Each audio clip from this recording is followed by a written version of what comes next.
এখানে যে চারটি চাল কুমড়া দেখতেছেন, এগুলো আমার একটা গাছের চাল কুমড়া। এই একটা গাছে ধরছেই মোট এই চারটা। আমি কাউকে এগুলা রান্না করে খেতে দেয়নি, বাজার থেকে কাঁচা কুমড়া কিনে এনে দিছি। তারপরেও আমি এগুলাকে ধরতে দেই নাই, কারণ এগুলো তো সচরাচর বাজারে পাওয়া যাবে না। এগুলা সবগুলোই চারটাই পাকা, এগুলো দিয়ে মোরব্বা তৈরি হয়।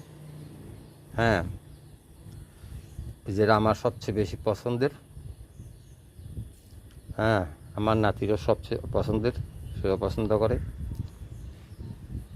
এই এই আর কি। আজকে জুম্মার দিন, আখরি জুম্মা আদায় করে এই ফলগুলো, কুমড়াগুলো গাছ থেকে কাটলাম। রহমতের দিন, বরকতের দিন শেষ। আবার আগামী বছর হয়তো এই আখরি জুম্মা যদি পাই, আল্লাহ হায়াত দান করে, আবার আগামী বছর এই দিনটির জন্য অপেক্ষা করতে হবে। হায়াতের মালিক আল্লাহ, রিজিকের মালিক আল্লাহ, মৌতের মালিক আল্লাহ। আসলে আল্লাহ আমাদের জন্য যথেষ্ট। আল্লাহ আমাদেরকে এমন হায়াত দান করুন যাতে আমরা আল্লাহকে সন্তুষ্ট রাখতে পারি। এই যে রিজিক সামনে দেখছেন, আল্লাহর বরকত, আল্লাহর রহমত।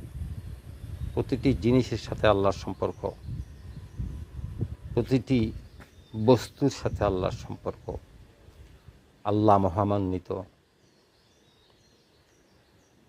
আল্লাহ মহামান্বিত, মহামান্বিত ব্যক্তি, মহামান্বিত আল্লাহ। আল্লাহ মহান, আল্লাহর ব্যক্তিত্ব, স্বাধীনতা,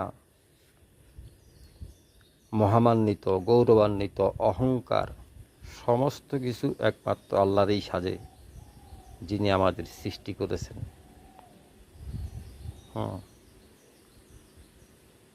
তো এই সমস্ত অহংকার একমাত্র আল্লাহর, আর ওই আল্লাহই আমাদের জন্য যথেষ্ট। ওই আল্লাহই আমাদের জন্য যথেষ্ট। ফি আমানিল্লাহ। আল্লাহ সবাইকে ভালো রাখুন, সুস্থ রাখুন।